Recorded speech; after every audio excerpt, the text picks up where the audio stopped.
और अब बात उत्तराखंड की करेंगे, जहां गैरसैंण को स्थायी राजधानी बनाने पर गहमागहमी मची हुई है। सूबे के इतिहास में शायद ये पहला मौका था जब 3 नवंबर को राज्य सरकार ने गैरसैंण जाकर कैबिनेट की बैठक की, जिसके बाद कहा गया कि साहब अब यहां पर विधानसभा का ग्रीष्मकालीन सत्र चलेगा।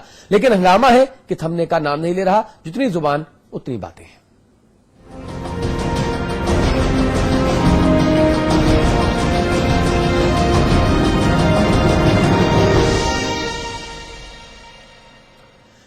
इसमें कोई शक नहीं कि गैरसैंण में 3 नवंबर को ही कैबिनेट बैठक ने उत्तराखंड के सियासी इतिहास में एक नई इबारत लिखी है। लेकिन गैरसैंण को स्थायी राजधानी बनाने के मामले पर सियासत अब भी थमने का नाम नहीं ले रही। बीजेपी की अगर माने तो बहुगुणा सरकार गैरसैंण के नाम पर लोगों को गुमराह करने की कोशिश कर रही है।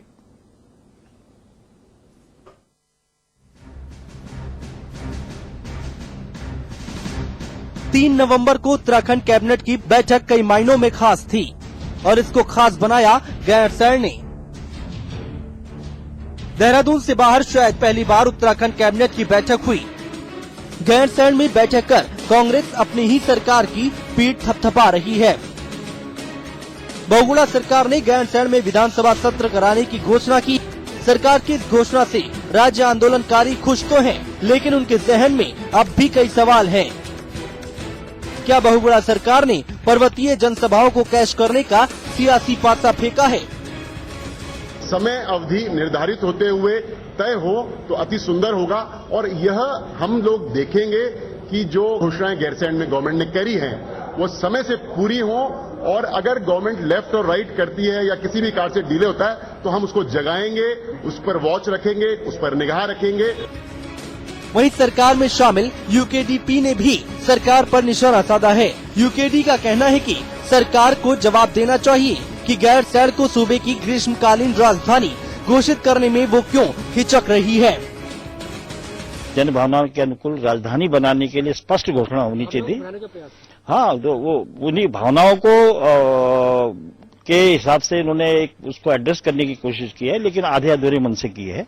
इसलिए हम ये चाहते हैं कि उसको पूरी तरह से गैरसैंण को स्थायी राजधानी बनाना चाहिए। वहीं विपक्षी भाजपा का कहना है कि 2014 के लोकसभा चुनावों में अपनी संभावित हार से बचने के लिए बहुगुणा सरकार ने गैरसैंण के नाम पर लोगों को गुमराह करने का प्रयास किया है। पूरी तरह से स्पष्ट अभी तक नहीं किया कि वहाँ बन क्या रहा है। वहाँ सचिवालय बनने वाला है, वहाँ निदेशालय बनने वाला है, या वहाँ विधानसभा बनने वाली है, क्या बनने वाला है। केवल ये कह दिया कि ग्रीष्मकालीन राजधानी बनेगी और ग्रीष्मकालीन विधानसभा बनेगी। आखिर क्या बनेगा ये अभी तक स्पष्ट उन्होंने एजेंडा नहीं किया। मतलब साफ है कि बहुगुणा सरकार के गैरसैंण में अस्थायी विधानसभा बनाने की घोषणा का अप्रत्यक्ष तौर पर तो सभी स्वागत कर रहे हैं, लेकिन अपने अपने राजनीतिक नफे नुकसान के मद्देनजर सभी दलों ने सियासत भी शुरू कर दी है। यकीनन विजय बहुगुणा सरकार ने शहीद आंदोलनकारियों के सपने साकार करने की दिशा में एक सराहनीय पहल की है। राज्य कैबिनेट की घोषणा पर अमल होने के बाद गैरसैंण में विधानसभा का एक सत्र आयोजित होगा, लेकिन सरकार की इस पूरी कसरत में सियासत हावी है और भावनाओं की कीमत वसूलने का प्रयास किया गया है, क्योंकि इस सियासी और जज्बाती नुस्खे से 12 साल से लटके राजधानी के मुद्दे का स्थायी हल अभी नजर नहीं आ रहा। कैमरामैन गौरव पंत के साथ मैं राहुल सिंह शेखावत, देहरादून, समाचार प्लस। चलिए इस मुद्दे पर बात करेंगे। अमिताभ अग्निहोत्री जी हमारे साथ हैं। इसके अलावा हमारे साथ एमएम बहुगुणा साहब जुड़ रहे हैं लखनऊ से। आप वरिष्ठ पत्रकार हैं। हमारे साथ टीएस मंडराल साहब हैं, आप अध्यक्ष हैं पर्वतीय महापरिषद के लखनऊ से। देहरादून से हमारे साथ प्रकाश सुमन ध्यानी जी हैं, आप वरिष्ठ बीजेपी नेता हैं। और बीडी रतूड़ी साहब हैं, आप केंद्रीय अध्यक्ष हैं यूकेडीपी के। और इसके अलावा हमारे साथ अविकल थपलियाल साहब हैं, आप हमारे रेजिडेंट एडिटर हैं देहरादून में, आप हमारे साथ मौजूद हैं। सबसे पहले मैं आपके पास आऊंगा अविकल भाई, मुझे बताइए क्या गैरसैंण का जो भी चर्चा हो रही है, जो भी घोषणाएं हो रही हैं, मुख्यमंत्री विजय बहुगुणा एक नेता के तौर पे, एक पार्टी के मुखिया के तौर पे, प्रदेश में मुख्यमंत्री के तौर पे इसका पॉलिटिकल माइलेज ले पाएंगे क्या? क्योंकि जो पूरी की पूरी चर्चा है, जो आरोप प्रत्यारोप का दौर है, वो इसी सवाल के इर्द गिर्द घूमता है। अतुल भाई, आपके सवाल से मुझे एक फिल्म याद आ रही है, रोटी पिक्चर, जिसमें राजेश खन्ना ने एक गाना गाया था कि पब्लिक है ये सब जानती है। हाँ। और मुझे लगता है कि उत्तराखंड की जनता सब नहीं बहुत कुछ जानती है। अगर मुख्यमंत्री बहुगुणा ने गैरसैंण में जो विधान भवन बनाने की बात कही है, अभी 2, 2.5, 3, 4, 5 साल में बनेगा ये तो बहुत छोटी सी बात है, बहुत छोटा झुंझुना है। आप याद करिए जब बीजेपी ने पूरा उत्तराखंड राज्य दे दिया था, छप्पर फाड़ के दे दिया था उत्तराखंड को। और उस समय जिस समय दिया उस समय कोई अपेक्षित दबाव भी नहीं था केंद्र सरकार पे। 94 में जो आंदोलन हुआ था उसके शोले बुझ चुके थे और न ही जनता सड़कों पर थी। और जब इन्होंने उत्तराखंड राज्य दिया छत्तीसगढ़ और झारखंड के साथ, उसके बाद जब पहला चुनाव हुआ तो 13 महीने की बीजेपी सरकार को जनता ने उखाड़ के बाहर फेंक दिया।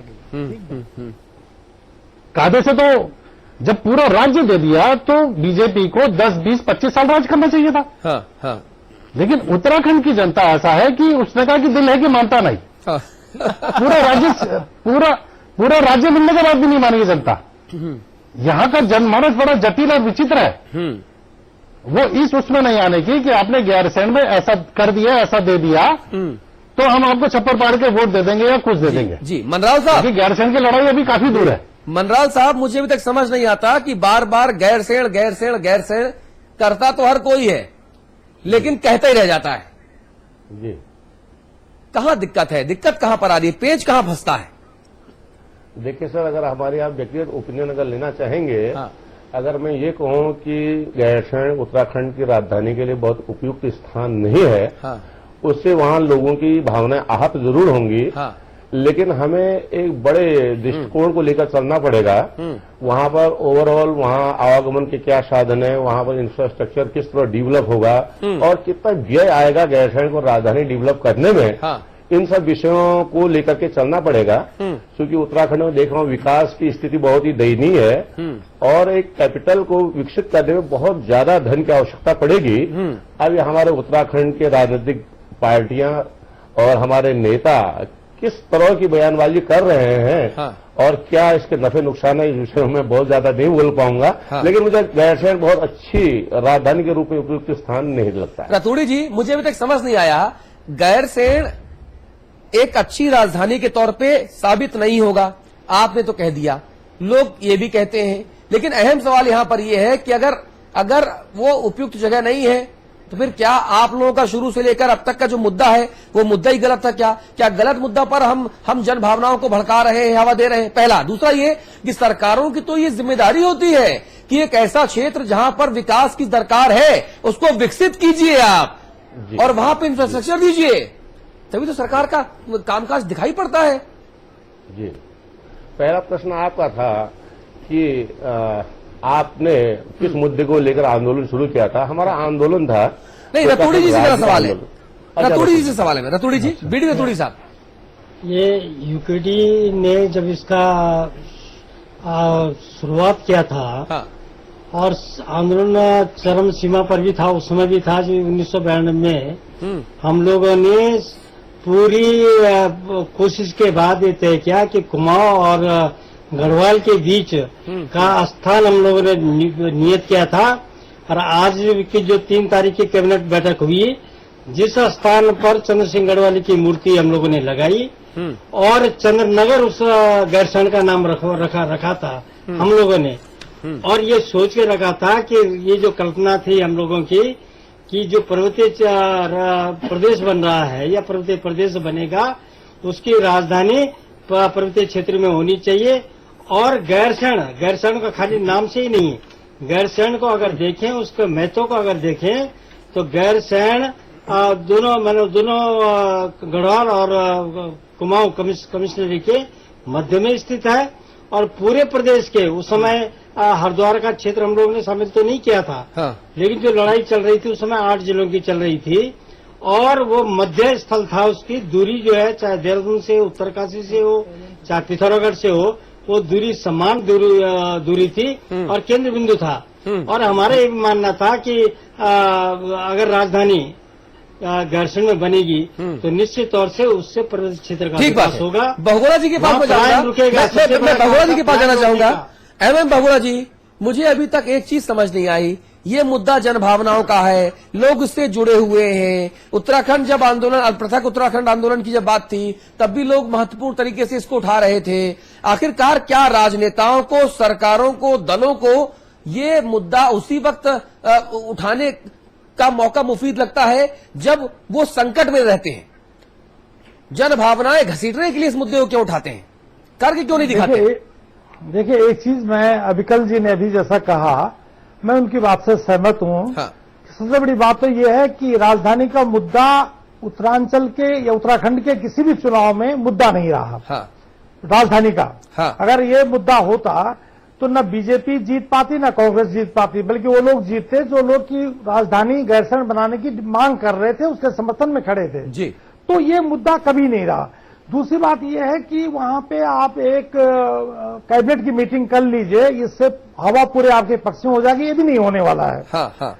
मुख्य चीज ये है कि आप राजधानी कहां बनाना चाहते। मेरा तो ये मानना है कि न तो कांग्रेस न भाजपा दोनों ही इच्छुक नहीं है गैरसैंण में राजधानी बनाने के लिए। उसके कारण अलग अलग हो सकते हैं। एक तो जैसे अभी रतूड़ी जी कह रहे थे कि साहब वो बीच सेंटर में है, मैं नहीं मानता कि गैरसैंण कुमाऊं और गढ़वाल दोनों के बीच में है, क्योंकि गैरसैंण आज भी ऐसी जगह है कि जहां जाने के लिए कुमाऊं से जो आदमी चलेगा उसको 2 दिन में गैरसैंण पहुंचना पड़ेगा। हो सकता है कि पिथौरागढ़ से आदमी वहां जल्दी पहुंच जाए, लेकिन आज भी नैनीताल के कुछ ऐसे इलाके हैं जिनसे आदमी वहां बहुत देर में पहुंचेगा। यही स्थिति गढ़वाल के इलाकों से होगी कि वहां पहुंचने मतलब आसान नहीं है। मेरा मतलब ये कि राजधानी ये हो सकता है कि ऐसा नहीं है कि पहले भी यहां हुआ है कि राजधानी से बाहर जाके कैबिनेट मीटिंग्स हुई हैं, ये हो सकता है। उत्तर प्रदेश की 2 राजधानियां थी, नैनीताल लखनऊ 2 राजधानियां थी, ये भी चला है। लेकिन आप राजधानी एक अलग से वहां उत्तरांचल में ऊपर बनाएं, वो पूरी व्यावहारिक हो, ये मेरे ख्याल में मुझे नहीं लगता कि किसी सरकार को लगा है या किसी पार्टी को लगा। अगर ये लगा होता तो ये राजधानी पहले ही बन गई होती। जब भाजपा ने ये प्रदेश उत्तराखंड अलग बनवाया उस समय जो जैसे छत्तीसगढ़ और झारखंड के साथ में, तो तभी ये मसला अगर हम उस समय वहां पे गैरसैंण में बना गए होते तो शायद ये आसान होता। आज देहरादून से राजधानी, मैं मानता हूं कि देहरादून बहुत उपयुक्त जगह नहीं है राजधानी के लिए, क्योंकि देहरादून में जिस ढंग से जमीन या जिस ढंग से भवनों का मतलब एक पूरा जमघट पूरा वहां पे लग गया, जमीनों के दाम कहां के कहां पहुंच गए, तब भी वहां पे जगह पूरी नहीं है राजधानी के लिए। ये सही है कि वहां पुराना जो इंफ्रास्ट्रक्चर था उसको तैयार करके राजधानी बना दी गई, इसलिए कम खर्चे में ये काम हो गया। लेकिन गैरसैंण में अगर आप वाकई में करना चाहते थे तो इसके लिए कोशिश पहली सरकार से ही होती जी। लेकिन ना वो इच्छुक थे ना ये इच्छुक है। ध्यानी साहब, दूसरी बात है कि ध्यानी साहब, आपकी सरकार जब केंद्र में थी तब राज्य का निर्माण हुआ, तब से लेके अब तक, तब भी आप सरकार में थे, बीच में भी आपने सरकार रही, मुख्यमंत्री बदले, लेकिन राजधानी बदलने की इच्छा शक्ति दिखाई नहीं गई, क्यों? देखिए, मैं 2-3 बातों की ओर आपका ध्यान आकर्षित करना चाहूंगा। हाँ। जिस दिन हमने राज्य दिया उस दिन ये प्रदेश 50,000 करोड़ का स्टेट बैंक ऑफ इंडिया से हमने ब्याज लिया, पैसा लिया और उससे प्रदेश शुरू किया। राजधानी बनाने के लिए एक इंफ्रास्ट्रक्चर तैयार करने के लिए हजारों करोड़ रुपए की जरूरत होती है और जल्दबाजी में जहां जितनी सुविधाएं थी वो देहरादून में उपलब्ध थी, इसलिए देहरादून में अस्थायी राजधानी बनाई गई और अस्थायी राजधानी के लिए एक आयोग हमने गठित किया। उस आयोग ने अब फाइंडिंग दी। हमारे ये जो दूसरा कार्यकाल था, 13 महीने के पहले कार्यकाल में हमने एक आयोग गठित किया, दूसरे कार्यकाल में उसने अपनी फाइंडिंग दी और दूसरे कार्यकाल के आखिरी 4-5 महीनों में वो फाइंडिंग दी। वो फाइंडिंग्स अब इस सरकार के पास है। इस सरकार को अस्थायी राजधानी ये सरकार नहीं तय कर पाई और अस्थायी पहले कर रहे हैं। अस्थायी पहले होती है, अस्थायी तब होती है। इस सरकार का अजीब रवैया है, अस्थायी राजधानी आप बना नहीं पाए। अस्थायी राजधानी ध्यानी जी, जो बातें आप कह रहे हैं वही सवाल तो आपसे, आपके ऊपर खुद से उठते हैं। नहीं, मैंने कहा ना, हमारी एक टाइम लिमिट होती है हर चीज की। हमारी सरकार, मैंने कहा 50,000 करोड़ के ब्याज पे पैसा मुझे आपकी बात समझ नहीं आ रही। आपकी सरकार उसी सिस्टम पे काम करती है तो उसकी टाइम लिमिट होती है। जो दूसरी पार्टी की सरकार आती है उसको आप टाइम देना ही नहीं चाहते। ये मामला समझ नहीं आ रहा मुझे। अरे साहब, मैं ये बोल रहा हूँ, हमारे दूसरे कार्यकाल के आखिरी 4 महीनों में वो फाइंडिंग्स थी विधानसभा के पास। वो फाइंडिंग्स जो राजधानी आयोग था उसकी फाइंडिंग्स हैं। उस पर निर्णय पहले लेना चाहिए कि राजधानी कहाँ बनेगी। अविकल जी, इस पूरी चर्चा के दौरान अलग अलग मत हमारे सामने आए। कुछ कहते हैं कि गैरसैंण राजधानी नहीं बनाई जानी चाहिए चूंकि वो बन नहीं सकती। क्योंकि वो भौगोलिक स्थिति से जो डेमोग्राफिकल कंडीशन, जियोग्राफिकल कंडीशंस हैं, वो इसकी परमिट नहीं करती कि साहब आप उसको गैरसैंण को राजधानी बनाइए। मुझे बताइए, क्या गैरसैंण वाकई राजधानी बन सकती है? अगर हां आपके साथ, चूंकि आप ग्राउंड जीरो पर मौजूद हैं, तो इसके नफा नुकसान क्या है? देखिए, गैरसैंण में अगर राजधानी बने तो उसका सीधा सा जो हमें जो लाभ हो रहा है उत्तराखंड को, वो ये है कि उस जगह पे बैठ के पूरी सरकार, पूरी सरकारी मशीनरी एक वृद्ध रूप में पूरा उत्तराखंड का समग्र अवलोकन कर सकती है। ठीक है। अभी तक देहरादून में क्या हो रहा था कि देहरादून में जो चीजें हुई वही लखनऊ में हो रही थी। तो आम जनमानस या बाकी जितने भी लोग हैं, वो उनका मानना यह था कि इससे तो लखनऊ ही हमारे लिए ठीक था, कम से कम 4 काम तो हो जाते थे। हाँ। यहां तो वो स्थिति भी नहीं है। तो जो गैरसैंण का जो संदर्भ है या गैरसैंण को हम जो लेके चल रहे हैं, अब वो मनराल साहब ने जो अभी लखनऊ से बैठ के कहा कि वो नहीं हो सकता, होने का बहुत कुछ हो सकता है। जितने भी हिमालयी राज्य हैं, उनकी कैपिटल आप देखिए, वो सब 5000 फीट की हाइट पर है। हाँ। JNK में जम्मू भी है और श्रीनगर भी है, शिमला को भी देखिए आप, ये सब पहाड़ी इलाके हैं। और मुझे जो लगता है कि हिमाचल में जो शिमला, जो अगर शिमला की बजाय वो नीचे की उस पर आ जाते लोअर हिमाचल में, तो वही विसंगतियां पैदा होती जो उत्तराखंड में पैदा हो गई है। मुझे ऐसा लगा वहां परमार मिले और हाइट थी, शिमला था, एक अपना परिवेश मिला, जानकार लोग मिले, विशेषज्ञ मिले, करीब से देखी चीजें, तो वो एक नीति बनाने में सफल रहे। हाँ। अब उत्तराखंड में क्या है कि देहरादून में बैठ के जब एक रात में आप 4-4 विश्वविद्यालय खड़ा कर सकते हैं, सिग्नेचर हो सकते हैं, एक दिन में जब आप हाइड्रो पावर प्रोजेक्ट के लिए आप 24-24 सिग्नेचर एक दिन में करवा सकते हैं, हाँ। तो गैरसैंण को स्थायी राजधानी घोषित करने में क्या देरी है? उसमें इफेक्ट बैठ की तो कोई बात ही नहीं होनी चाहिए। जी।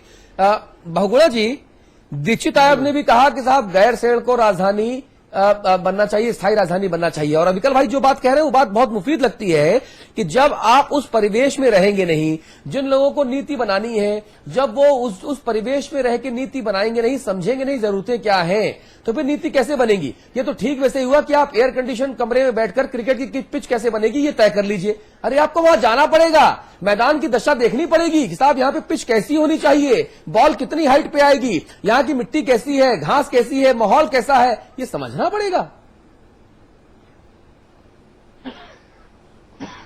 बहुगुणा जी, सवाल मेरा आपसे है। जरा आप रिपीट कर पाएंगे? जी, मैं आपसे ये जानना चाह रहा था, दीक्षित आयोग ने भी कहा कि गैरसैंण को राजधानी बनाया जाना चाहिए। अविकल भाई जो कह रहे हैं बहुत मौजूद और बहुत मुफीद बात कह रहे हैं कि आप जब तक उस परिदृश्य में, उस माहौल में, देशकाल परिस्थिति वातावरण में होंगे नहीं, तो आप ये कैसे समझ पाएंगे कि यहां पर जरूरत क्या है? आप पर्वत विकास की बात करते हो, आप पहाड़ी क्षेत्रों के विकास की बात करते हो, लेकिन आप प्लेन में बैठे हुए हो, आप पूरी राजनीति प्लेन से चला रहे हो।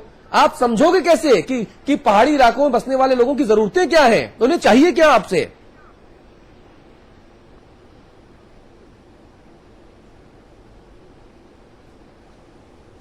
मैं बहुगुणा जी तक आवाज नहीं आ रहा। अमिताभ अग्निहोत्री जी, मैं आपको चर्चा में लेकर आना चाहूंगा इसी सवाल के साथ। मैं इस पे ध्यानी जी इंटरप्ट करना चाहूंगा। अरे ध्यानी जी, अमिताभ अग्निहोत्री जी को बोलने दीजिए।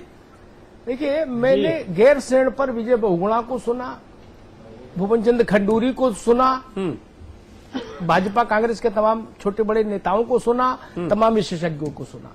मेरे अविकल को सुन रहे हैं लगातार हम लोग इस विषय पर 3 तारीख से।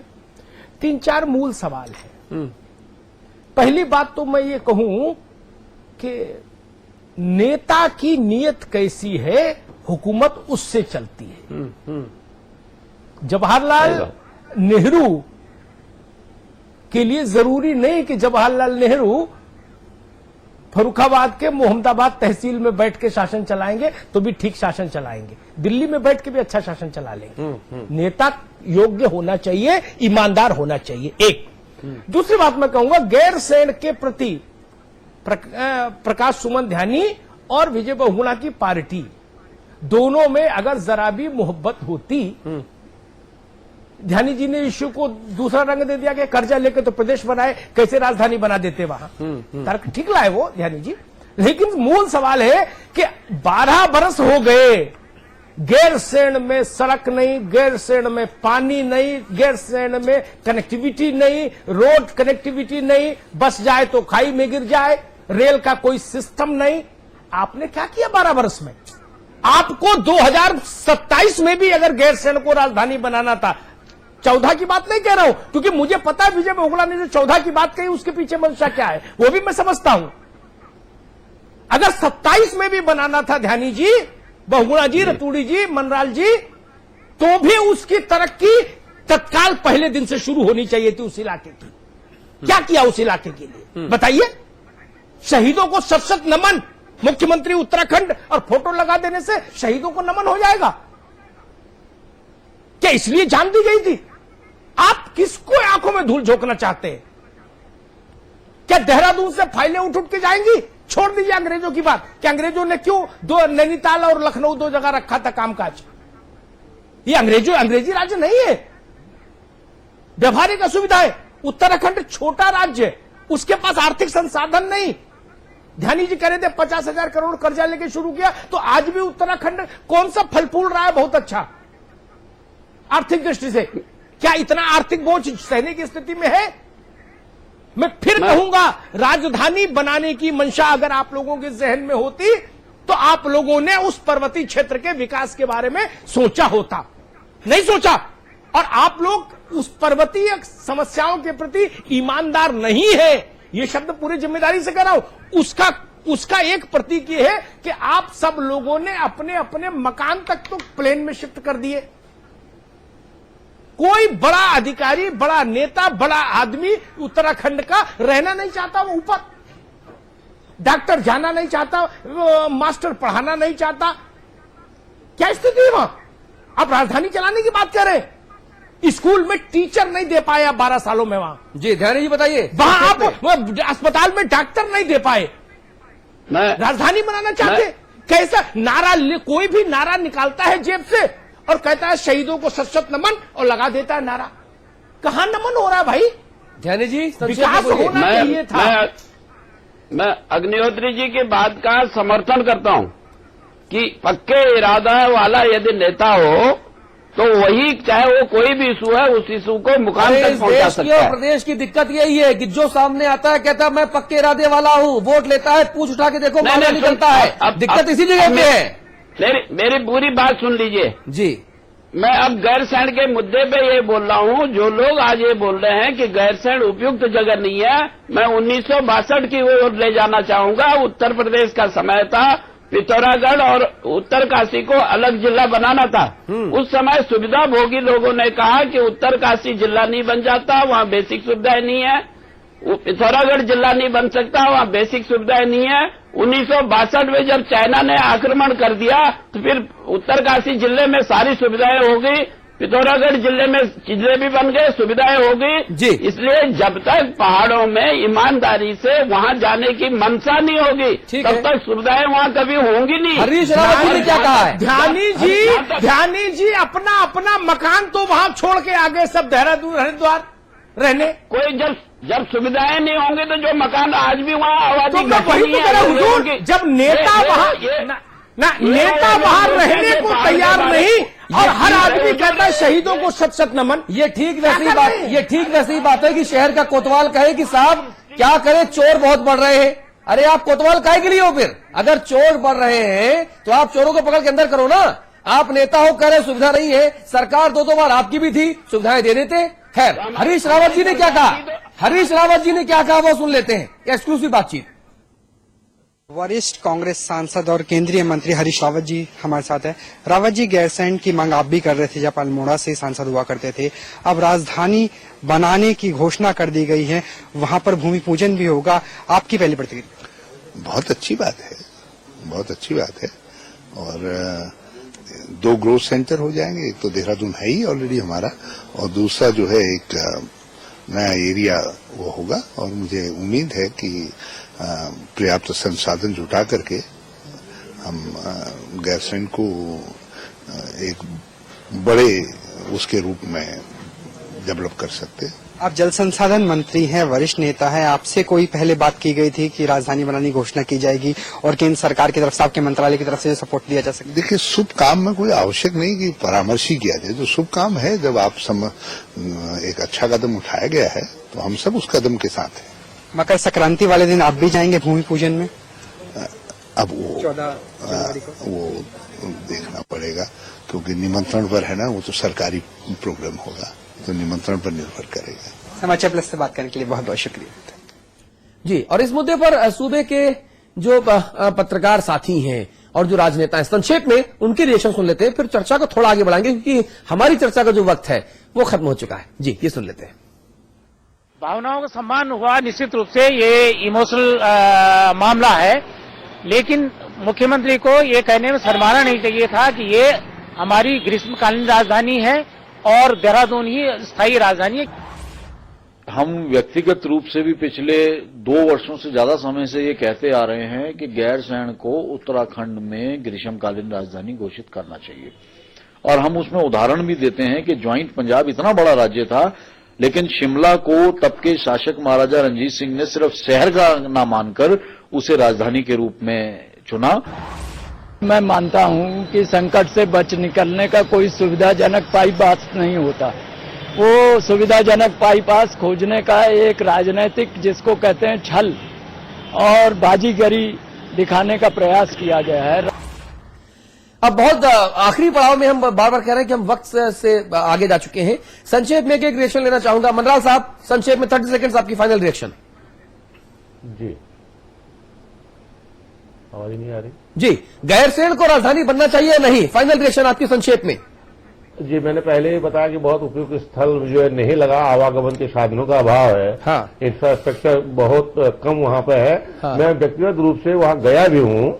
वहाँ आप पर्वतीय महापरिषद के अध्यक्ष हैं। अगर इस तरह से हम इंफ्रास्ट्रक्चर का रोना रोते रहेंगे तो फिर पर्वतीय क्षेत्रों का तो विकास हो ही नहीं पाएगा। नहीं, आपने जगह भी तो होनी चाहिए, इनकी जगह भी होनी चाहिए। कैपिटल स्थापित करने के लिए कितने बड़ी जगह की आवश्यकता होती है, ये आप भी जानते हैं। इसका मतलब गैरसैंण गए नहीं है, बहुत जगह लखनऊ में बैठ के बोल रहे हैं गैरसैंण 22 किलोमीटर लंबा और 7 किलोमीटर चौड़ा क्षेत्र है। आपकी भावनाओं का सम्मान करते हैं। रामनगर है, रामनगर है, काशीपुर है, चौकुट और रामगढ़ आवागमन के साधन अच्छे हैं, ऐसे जगह पर होना चाहिए। मनराल साहब, मेरा ये मानना है, मनराल साहब व्यक्तिगत तौर पे मेरा ये मानना, जहां तक मैं समझ पाता हूं, कि अगर हम बार बार ये रोना रोते रहेंगे कि साहब पर्वतीय क्षेत्रों में महत्वपूर्ण काम नहीं हो सकते क्योंकि वहां सुविधाएं नहीं है, तो भैया देहरादून में सुविधाएं क्या भगवान ने बनाई? ये भी तो इंसान ने बनाई ना, नेताओं ने बनाया ना, भाग विधाताओं ने बनाया ना। आप गैरसैंण के प्रति इतना उपेक्षा पूर्वक रवैया अख्तियार करेंगे तो वहां पे सुविधाएं, अमिताभ जी बिल्कुल सही कह रहे हैं कि साहब 2027 में सुविधाएं नहीं आएंगी। जब उत्तराखंड आंदोलन की बात हुई, उत्तराखंड राज्य स्थापित हुआ, तभी गैरसैंण के लिए प्रयास ले जाएंगे। इच्छा शक्ति का अभाव है। मैं जो जितना समझ पाया, परेशानियां हो रही हैं उत्तराखंड में ये जो विषय है ना, उस पे मेरी अपनी समझ ये कहती है। इसके लिए मुझे एक उदाहरण समझ में आता है कि कलेक्टर साहब इस बात की चिंता में दुबले तो बहुत होते हैं कि सरकारी स्कूल में पढ़ाई ठीक नहीं होती, लेकिन अपने बच्चे को पब्लिक स्कूल में पढ़ाते हैं। बिल्कुल सही, मुश्किल है, बहुत अच्छी बात है। जिनके हाथ में सूबे की कमान 12 साल से डोल रही है, इधर से उधर इधर से उधर, वो लोग पहाड़ में कहाँ हैं? हाँ। वो तो देहरादून में मकान जो और जमीन के जुगाड़ में लगे हुए हैं। बहुत अच्छी बात है। तो सूबा तरक्की कैसे करे? और साल में एक बार शहीदों को शत नमन का नारा लगा देते हैं छत पे चढ़ के, जी थोड़ा गेंदा की माला 2-4 पहना देते हैं, बस काम खत्म हो गई। बहुगुणा जी, आपके रिएक्शन में जाना चाहूंगा, फाइनल रिएक्शन आपकी। देखिए, जैसा मैंने पहले भी कहा था, संसाधन जुटाना कोई बड़ी बात नहीं है। हाँ। क्योंकि जब संसाधन जुटाए जाएंगे तभी विकास होगा। हाँ। किसी भी एरिया में। और ये देहरादून के लिए भी था कि देहरादून में भी संसाधन, ये सही है कि वहां पे कुछ संसाधन पहले से थे, लेकिन उन संसाधनों का इस्तेमाल किया गया। लेकिन नई जगह पे जो पहाड़ में है उसमें संसाधन जुटाएंगे तो जुटेंगे। और इसमें अगर 12 सालों में मैं सही कह सकता हूं कि ये इसमें अगर प्रयास किए गए होते तो अब तक देहरादून के बराबर ही वहां पे संसाधन उपलब्ध हो जाते हैं। ठीक बात है। तो इसलिए मैं नहीं समझता हूं कि कोई दिक्कत होगी संसाधनों के कारण। जी। संसाधन, सरकार के पास पैसा है, पैसा आ सकता है। राजधानी बनाने के लिए केंद्र पैसा देता है। हाँ। केंद्र ने पहले भी और राज्यों को दिया है इसके लिए। हाँ। तो पैसा आ सकता, बन सकते हैं। 2 साल में राजधानी पूरी तैयार हो सकती है। हाँ। तो मैं रतूड़ी नहीं जी, समझता हूं कि रतूड़ी जी, फाइनल कमेंट। देखिए, राजधानी तो स्थायी राजधानी बननी चाहिए, गैरसैंण बननी चाहिए। मैं तो ग्रीष्मकालीन राजधानी का भी विरोधी हूँ। हम तो कह रहे हैं कि जितने आंदोलन चले हैं पहले, जितने लोगों ने सड़कों पर या जितनी शहादतें हुई है, उसके पीछे साफ मंशा थी कि राजधानी पर्वतीय क्षेत्र के प्रदेश बना है, पर्वतीय क्षेत्र में राजधानी बननी चाहिए। और गैरसैंण में ये तो दुर्भाग्य इस प्रदेश का है कि जब ये राज्य बना, इसकी घोषणा पहले हो जानी चाहिए। जब ये राजधानी की, वो अस्थायी राजधानी देहरादून बना ली, उसका खामियाजा आज भुगत रहे हैं। जी, ध्यानी साहब, मानना है कि ध्यानी साहब, सवाल वही है कि कलेक्टर साहब सरकारी स्कूलों की वकालत करें और अपने बच्चों को पब्लिक स्कूल में पढ़ाएं, तो और सरकारी स्कूल और सरकारी स्कूल का स्तर सुधारने की बात करें। गैरसैंण भी ध्यानी साहब की बारी है। वक्त खत्म हो चुका है। रतूड़ी साहब माफी के साथ वक्त खत्म हो चुका है। ध्यानी साहब आपकी बारी। गैरसैंण बनना चाहिए।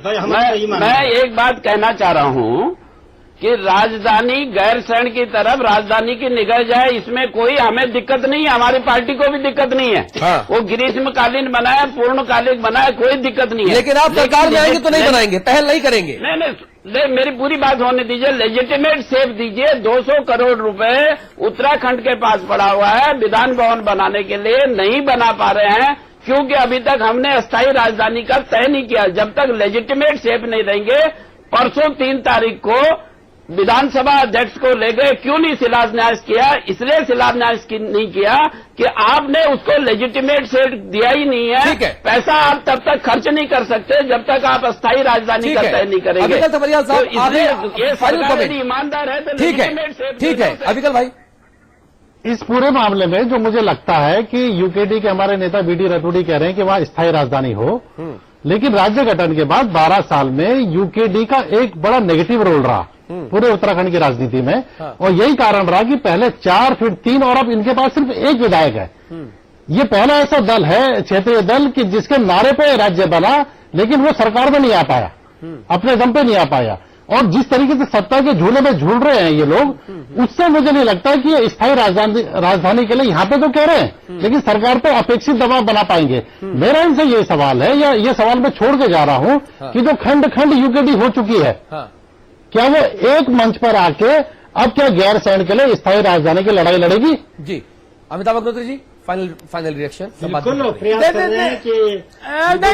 रतूड़ी साहब, आपका जो उत्तराखंड क्रांति दल है, उसकी भूमिका हमने देखी 12 वर्षों में।